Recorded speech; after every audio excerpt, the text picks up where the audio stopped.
Assalamualaikum warahmatullahi wabarakatuh. Kita dari kelompok 6 ingin menjelaskan tentang potensi persebaran dan pengelolaan sumber daya alam laut Indonesia.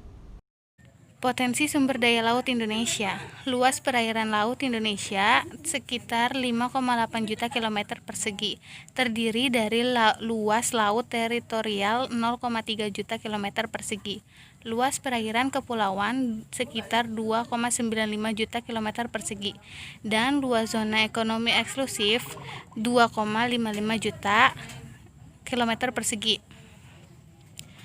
Secara geopolitik, Indonesia punya peran strategis karena berada di antara benua Asia dan Australia serta di antara Samudra Pasifik dan Samudra Hindia.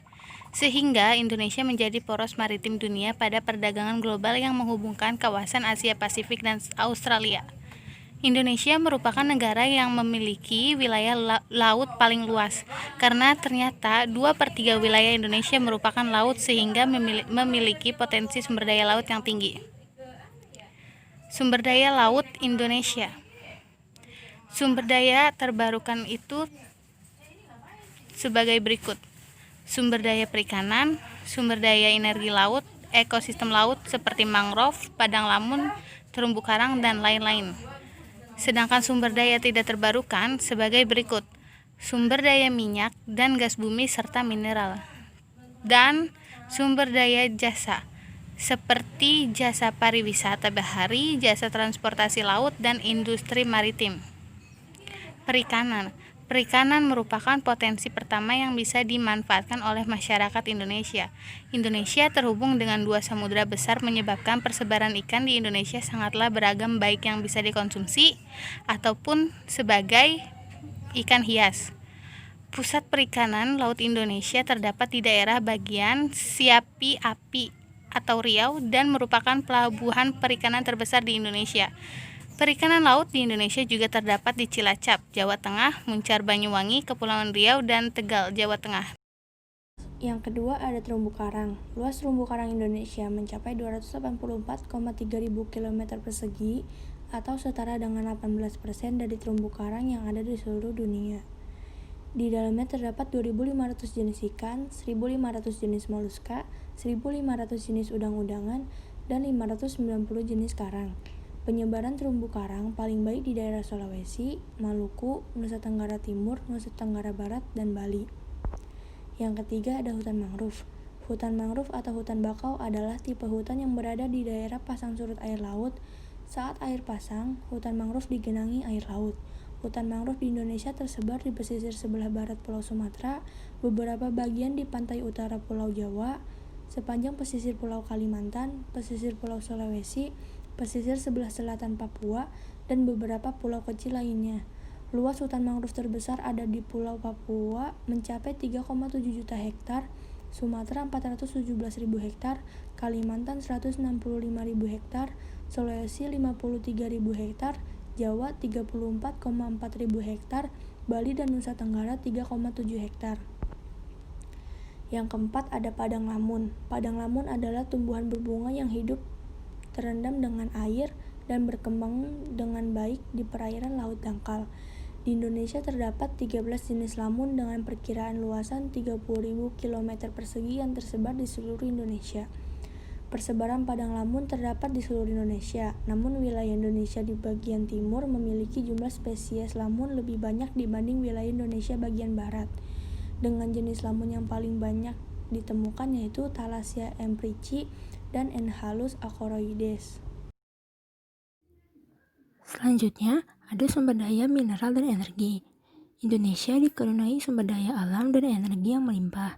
Potensi sumber daya dan cadangan mineral metalik tersebar di 437 lokasi di Indonesia bagian barat dan timur, seperti tembaga dan emas di Papua, emas di Nusa Tenggara, nikel di Sulawesi, dan Kepulauan Indonesia Timur, bauksit di Kalimantan, dan mineral lainnya yang tersebar.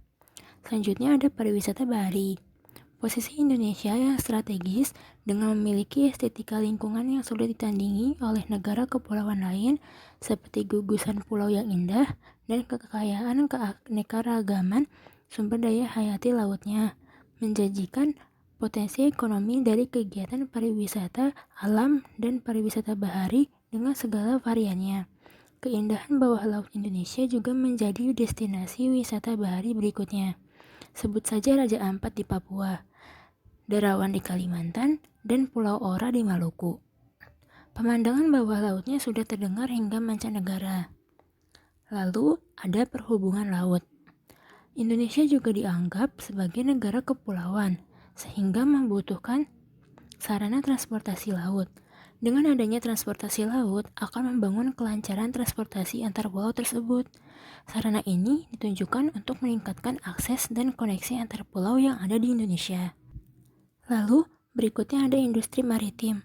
Dengan beragamnya potensi maritim Indonesia, antara lain industri bioteknologi, kelautan, perairan, dalam deep ocean water, wisata bahari, energi kelautan, mineral laut, pelayaran, pertahanan, serta industri maritim.